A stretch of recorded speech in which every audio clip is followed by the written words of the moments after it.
not really the biggest problem. Put it there. The biggest problem is poor thinking.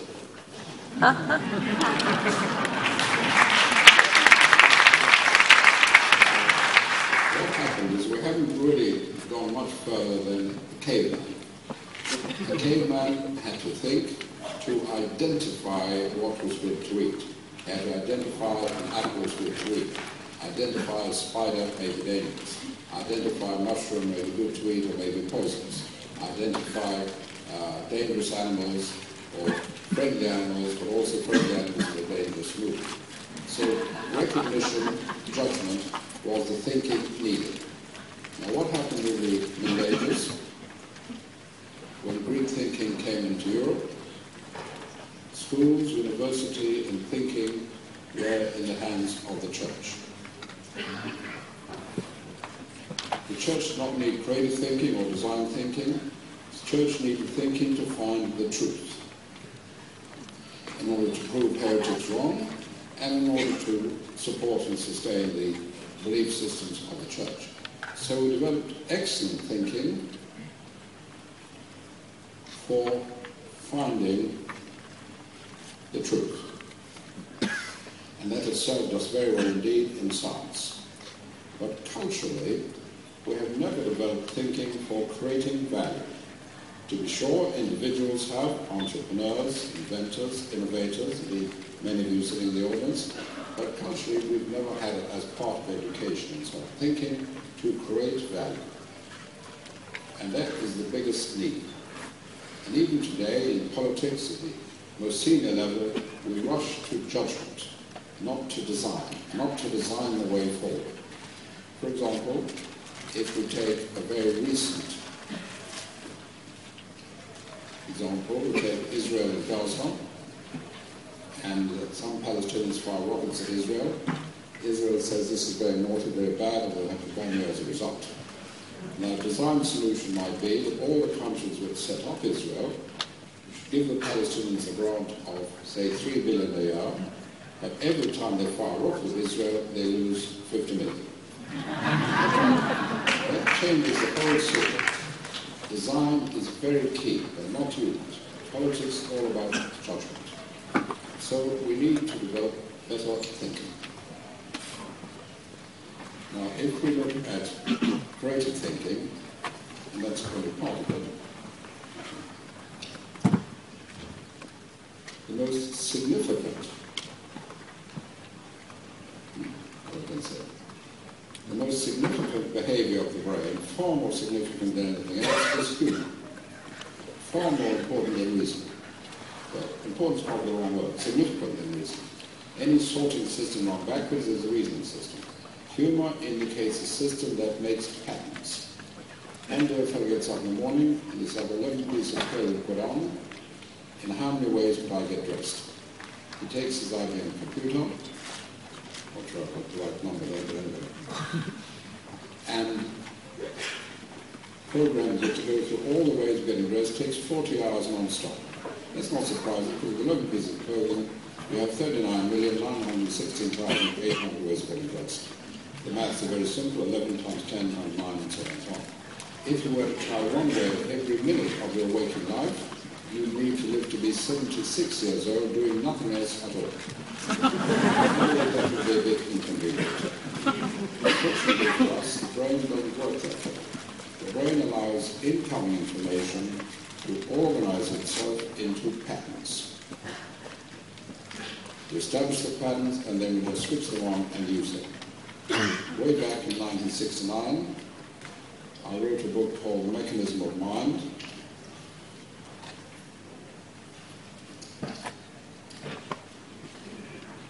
Mechanism of Mind, in which I described how the brain does this. This was read by the leading physicist in the world, Professor Maurice Mann, who got his Nobel Prize for discovering the quark. He commissioned a team of top computer experts to simulate what I said in the book. He said, yes, it works exactly as you predict. And we've been a great supporter.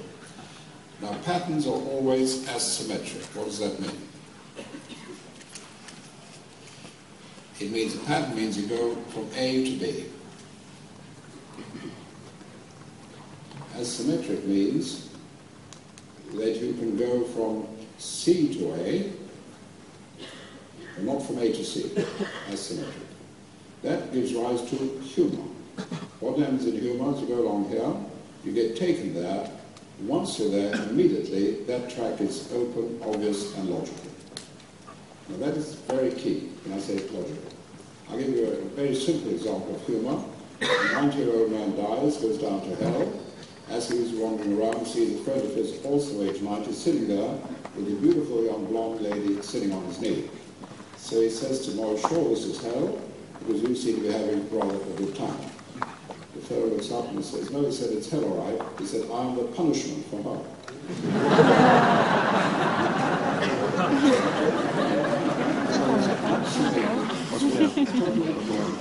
That's the same with creativity. Once you make the switch, it's obvious, logical, and so on. I'll give you an example. Not long ago, I was in California talking to the ecology group, about 500 people, I think, and they said we have a problem with rivers,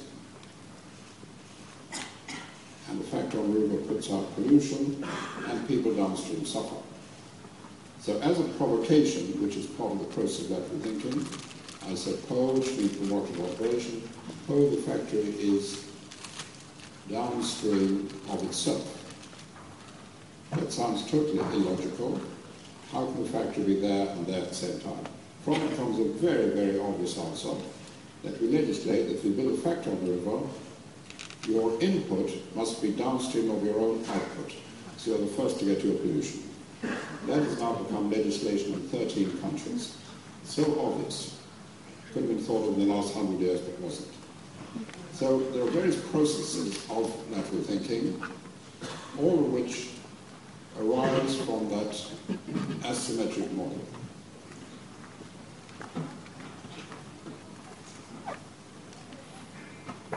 There's challenge. Challenge says we're going along here. Let's put a block on that, and let's see what other ideas we open up. Because in thinking, there's a phenomenon being blocked by openness. An existing concept or perception may be so strong that it prevents any other position away. So we block it. Then there's concept extraction, where we go back and say, what is the concept behind this? What else can we do? Give an example. One time in Australia, the mayor of a small town came to see me, and he said, we have a problem with commuters. They're driving into the town, leave their cars parked there all day. No one can find anywhere to park, to shop. Should we put in parking meters? That's expensive to put in, expensive to maintain. So I said, what is the concept of a parking meter? It's to remind someone that he or she can't leave their car there all day. So I said, well, there's a much simpler way of doing it, that you can park wherever you like, for as long as you like, provided you leave your headlights full on. Now, you're not going to leave your car there for long, so you run your battery flat. So you just have certain parts of the town, you have a little notice saying, only headlight parking here. Not cheap to put in parking meters.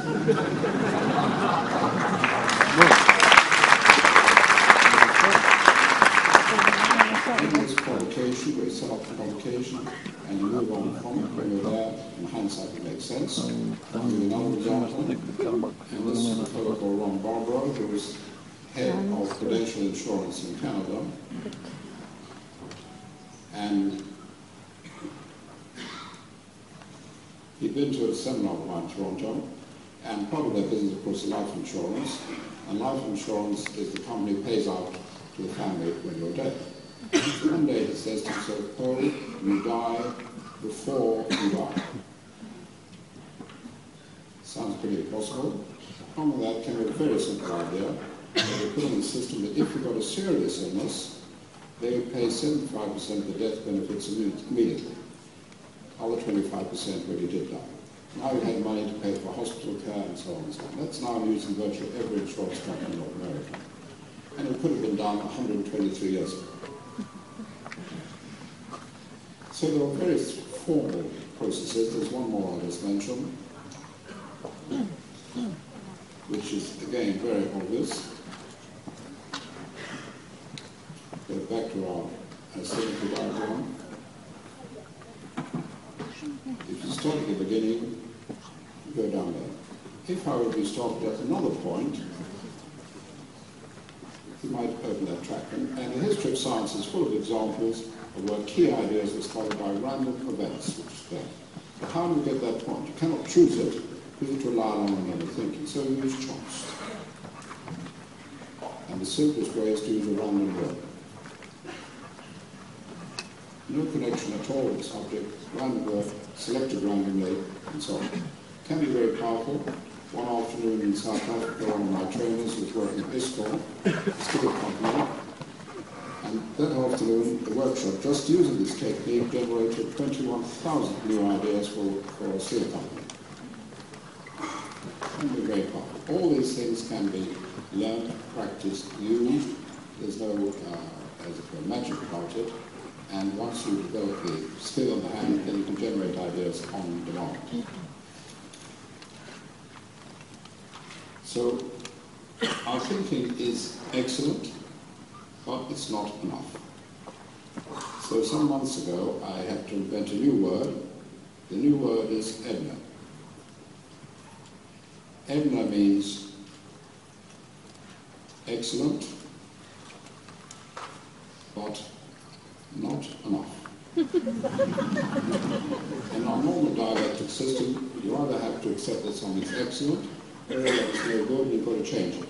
We don't have a simple way of saying, no, it is excellent, but it's not enough. So Edna is a way of saying, yes, that is excellent, but not enough. And our existing thinking is excellent, but not enough. So we need to add to it the thinking to create value. There's a new word which I've invented for that, which I'm not disclosing just yet, but I'll be writing a book about it soon. Thinking to create value. Then we have other things, like our habit of argument, which we've used for 2,400 years. Since the ancient Greeks, A argues with B. Extremely primitive and inefficient way of exploring the subject. Imagine you have a building and 4 people are standing at each face of the building, and through a mobile phone, each of them is insisting that the side which he or she is looking at is most beautiful. Parallel thinking means they all come around to one side. What do we see from here? Then they all go around to another side, another side, another side. So instead of A arguing with B, A and B are thinking in parallel, but the direction changes. So we have the 6 hats.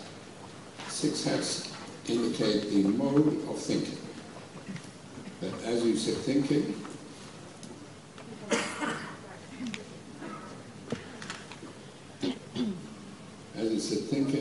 there are 6 imaginary hats you put on or take off, which indicate the type of thinking.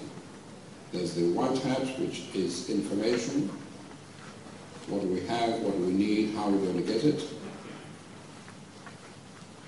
There's the red hat, which is for emotions, intuition, feeling. You don't have to justify or explain it. You just put it forward. This is what I feel. There's the black hat, which is critical, what's wrong, why it won't work, and so on and so on. There's the yellow hat,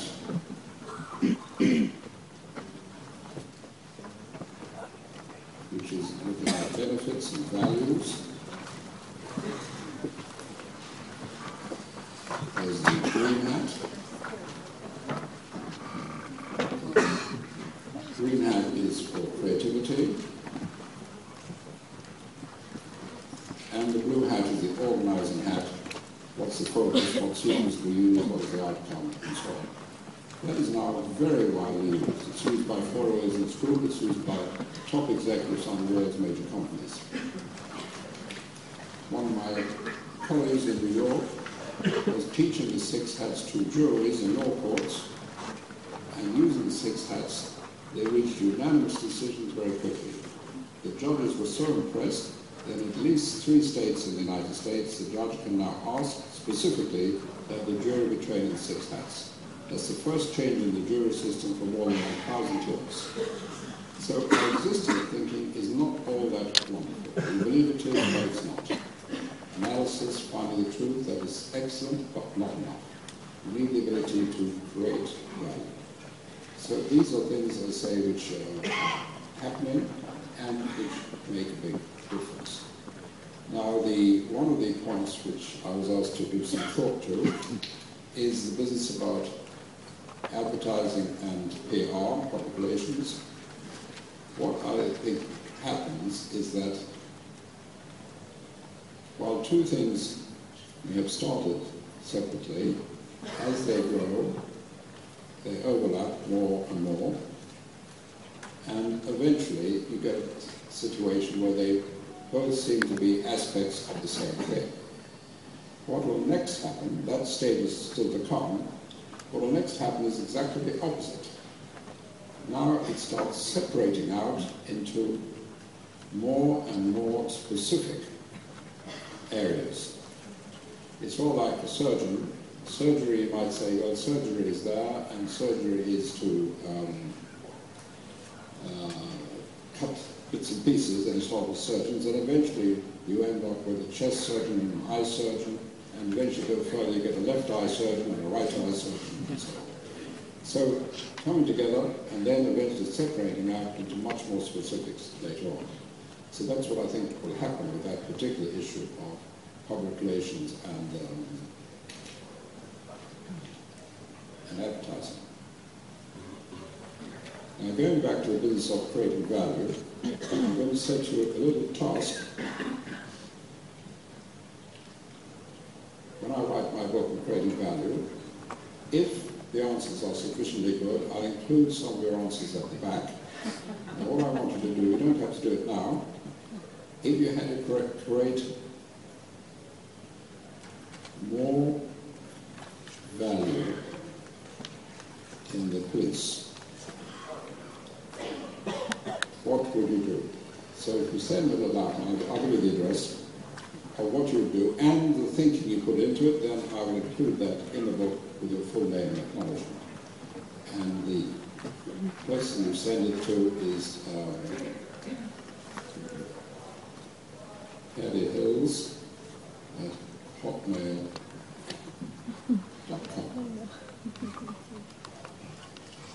So that's it. Now, another thing which is happening is many years ago at the United Nations, I tried to set up a group to develop some new ideas, additional ideas. And they had various meetings, and Kofi and I were Secretary Generals at some of the meetings, and it turned out to be impossible. They said, we're not here to think, we're here to represent our countries, not to think. And that's understandable, because if the representative had some new idea of his own, and his country didn't like it, that would not be very good. So that's not going to happen. So one of the projects I have is to set up somewhere in the world a palace of thinking, which would have two functions. One is to collect ideas from anywhere in the world as a platform, and to promulgate and publish the better ones. I'll give an example. I was in India once with a seminar in Delhi, and a young man came up to me afterwards. He said, if you have children, you should have an extra vote in democracies. One vote, not one per child, one vote. He said, the reason being, if you don't have children, your concern for the future is very limited. If you're 50 years old and no children, you don't care about climate change, it's going to last you a lifetime.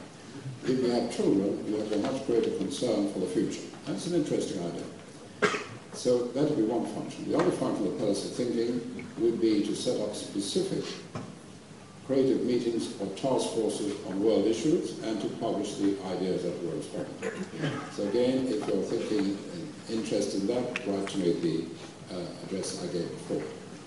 Then there's another project which is perhaps more directly relevant to your business, which is words like new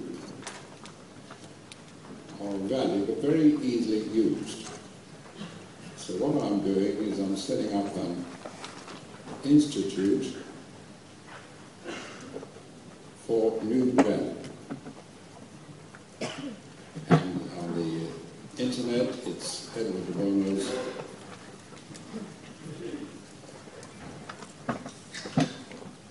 institutefornewvalue.com. Now, the Institute for New Value will have any claim that someone says a new value, new product, or new service. have a look at it, and if it is new value, endorse it. Now, there's three types of new value. There's new value original, meaning no one's ever thought of this before.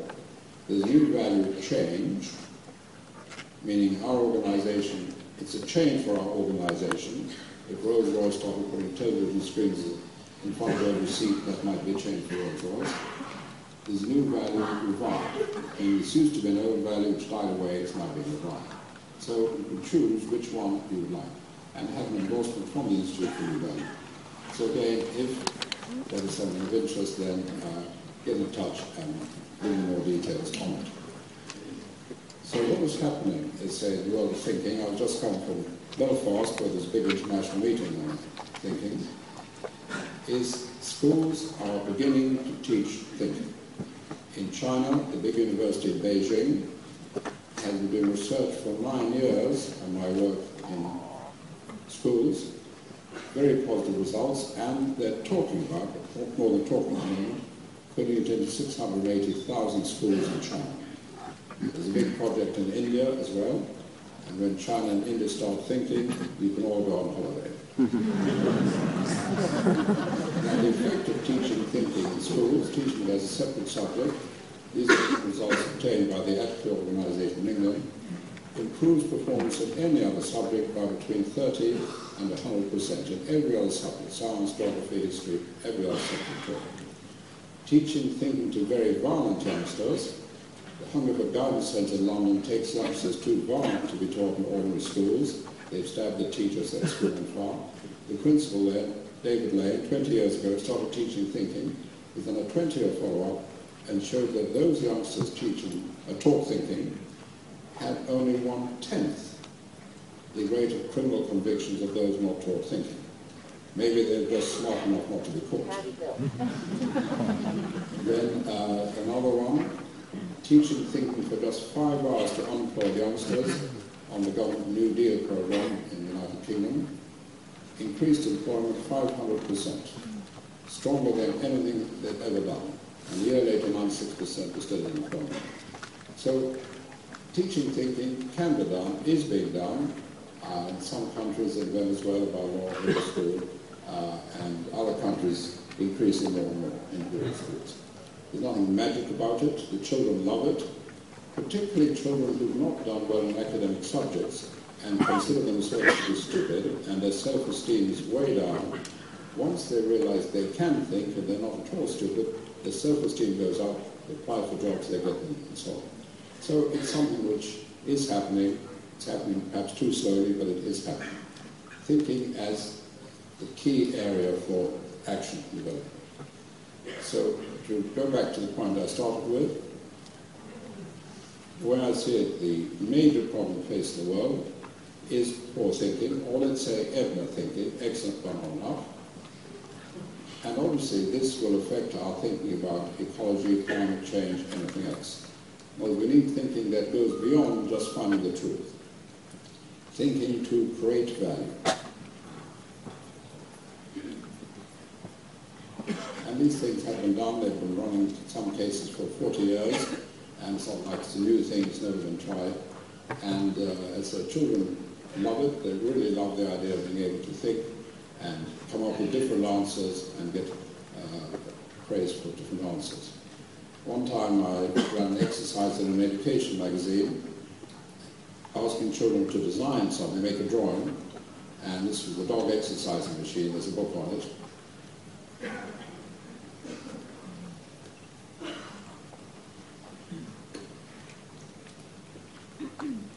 And most of the children would have a treadmill with the dog running on top and a bird at the end to motivate them. But this sounds to age 4 had a different idea. That his dog, and the dog was towing a little trolley in which there was a car battery, for which projected an electrified prong. And he said, if the dog stops, the trolley will run into and make a burger. Everyone gets to try and make the dog exercise. This kid said, no, let's prevent him stopping. And we would come up with very excellent concepts, different concepts. So again, design, creativity, not just truth and analysis. So, as I say, these things are being done, can be done. So I'll come to the end of the moment because I've got some questions I'll answer. But it really is remarkable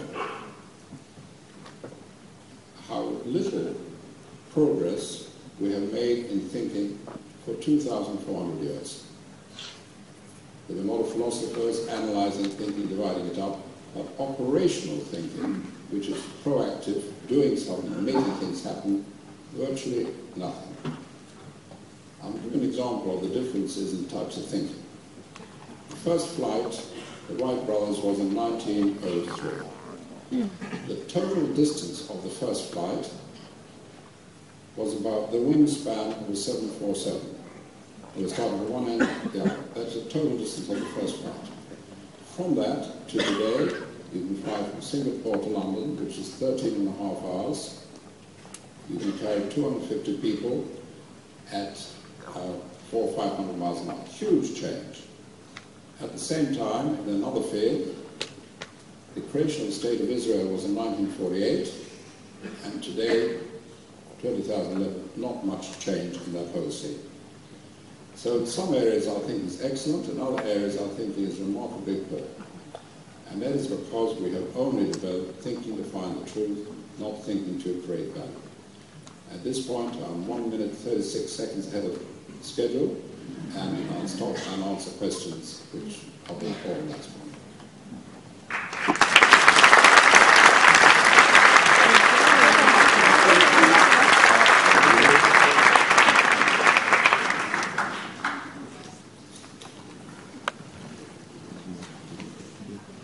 Thank you very much.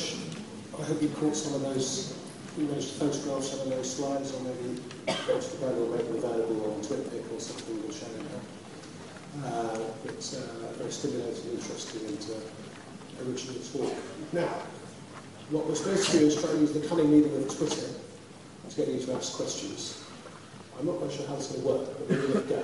So if you have any questions, please use the hashtag #CamLine. I will ask a couple of questions that have been sent in earlier, as we like to say, to get going. But let's see, hopefully they'll allow to be picked up on my little black here over here. We can get some questions in. If that really doesn't work, then we'll resort to some other method,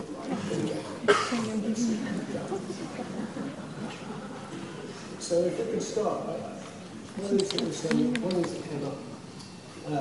that came up was this question about sort of relationship, I think, between technology and humanity, if you like. Do you think technology has sort of made a difference to our creative intellectual capacities in the last couple of thousand years? You see what I mean? Technology provides the means to do things. It provides the means to drive a car, the means to get from one place to another very fast. It doesn't tell you which place you want to go to. It doesn't tell you necessarily how well you drive. So technology provides means, just like technology can provide fantastic internet and so on. But the actual value you should make of it is way behind the technology possibilities. So technology is like having extra legs or roller skates that enables you to do things, but doesn't tell you what you want to do and so on. Okay. We have a lot of creative folks in the room. With what? A lot of creative people in the room. What do you think is the single most important element in ideas creation? If you like, ask you to offer perhaps a little bit of advice. Well, one of the difficulties is that there are some very creative people, but their willingness or ability or opportunity to apply their creativity to issues is very, very limited. Not through no fault of their own, but through moral fault of society, that we don't actually pay sufficient attention or sufficient value to new ideas. So that's why the palace of thinking would help, that it would be an opportunity for people to put forward ideas and issues, and the better ones would get some publicity. Okay, we're in the Twitter stream is working. I still see some tweets from previous sessions, but here we have a live question from Matthew W. with an idea at the front. What does Dr. de Bono, what do you think of brainstorming? Is that a useful way of solving problems? Brainstorming has a value, yes, and has been used for generating ideas. It's not active enough. It's not active enough. In other words, it allows you to be stimulated by someone else's idea. Yes, that's good. It allows people to withhold judgments, that rush into judgment very quickly, that's very good, and so on. And the attitude is one to generate and welcome new ideas, that's all very good, but it doesn't really have the definitive creative power that some of the techniques of lateral thinking might have. So it's useful, but it's not sufficient. In other words, it's excellent, but not enough. I'm not sure if that's in the dictionary yet. There are a lot of words which we need in our language and vocabulary which simply don't yet exist. I mean, our ordinary communication, thinking language is far more limited than we believe. Yeah, that's a very important point. The question again about the relationship between advertising and public relations. I think you touched on that in your talk when you asked about it's just a group of small specialised bits. What do you mean by that? Well, I don't know if I mentioned, it's something I mentioned to you earlier. It's a bit like if you go hunting. You may go hunting on horseback and everyone nicely dressed and well-behaved fox and everything, or you may go hunting with a shotgun in scrubland and so on. Which one's advertising? I'm not putting labels on it. But the basic theme is the same, which is communication, value communication, and so on. And obviously there's an overlap in the processes that are used. And as I say, I see them perhaps getting closer in some ways, but then eventually actually splitting further and further apart in more and more specialized ways of handling different types of public relations or different types of advertising. Okay, the Twitter stream is in good form. We seem to be getting questions through. We seem to be getting questions through on Twitter in good order. So, question here from Avish Gordon. What is the catalyst for new thinking to create value? What is the catalyst? Very good question, because there isn't one. I mean, obviously, if you're employed in a profession like you are, you're expected to create value and ideas, and that's good. But otherwise, there's very little incentive for people to find better ways of doing things, better ways of simplifying things. And there's very little catalyst, very little incentive, and that's one of the big problems in society. It's sort of like with youngsters. There's very little opportunity for youngsters to show achievement, unless you're a great sportsman or something. Very little opportunity to show achievement. And the crime is very often the only area in which you can show achievement. You steal something, you've got it. You break a window, you've broken it. You write graffiti, you've written it. And society is very deficient in creating opportunities for youngsters to show achievement. The two most important things to anyone, from infant to old age, are significance and achievement. Significance in terms of being significant to someone, a person, to the gang, to society, and achievement, something you say, I've done, I've set out to do it, and I did it, and it's there, and so on. So society is very poor in these areas. Okay, I've got a kind of question which perhaps we could debate until 3 in the morning. What is the value of truth? The value of truth is that if you're a caveman, you didn't eat poisonous mushrooms, that you didn't snuggle up to a tiger and look like that. In other words, the value of truth is to enable us to deal with a complex world around us. So truth has a very high value indeed. But again, it's excellent, but it's not enough. What's better than truth? What do we need? No, well, I think we need truth, and we need a value, creation of value. Okay, that seems interesting. I think truth is a pretty serious business. Exciting about BlackBerry is marginally malfunctioning, so let's just get off here until we get some questions. While we're waiting for that to, while waiting for that, just some sort of pre-prepared questions. If you could take one piece of advice from sort of 50-odd years of thinking, what would you offer the audience, just to sort of, a digest of your work, just famous? Well, there's a very interesting one, which also relates to science, which is that when you're thinking of truth, you want everything to be true. And if you look at science, science came after witchcraft, and in witchcraft there were a lot of things that were possible. So scientists were taught very strongly, don't deal with the possible, deal with the hypothesis and seek to support it or destroy it, but stick to the hypothesis. That is extremely limiting in science. I'll give you an example. There's a medical condition called peptic ulcer, which is a stomach ulcer or duodenal ulcer, and people with this condition have a miserable life. They might have to take antacids for 20 or even 50 years. They might have their stomach removed surgically. They might have to stay on a very strict diet, no coffee, no alcohol, and so on. And this is a miserable life. Then a young doctor in Australia, I think his name was J.B. Marshall in West Australia, thought of a possibility. He said, maybe a peptic ulcer is an infection. Everyone roared with laughter and said, don't be stupid. The strong acid in the stomach would kill any bacteria. It couldn't be possible. Anyway, he gave himself an ulcer. He proved his point. Today, instead of 20 or 50 years on antacids or having your stomach removed, you just take antibiotics for 1 week and you're cured. Huge change, because someone thought of possibilities. We don't think of possibilities enough, and education doesn't encourage us to think of possibilities. It says no, possibilities are fancy stuff. It doesn't mean you believe the possibilities, it means you're willing to look in that direction. And that is a huge restriction on science, that scientists are not taught to look at possibilities. Well, I think the clock is pretty much winding down, so I don't think we're going to quite slip in another question. Okay, we've got 29 seconds. We've got 28 seconds. I wanted to say thank you very much to give everyone a chance to show their appreciation.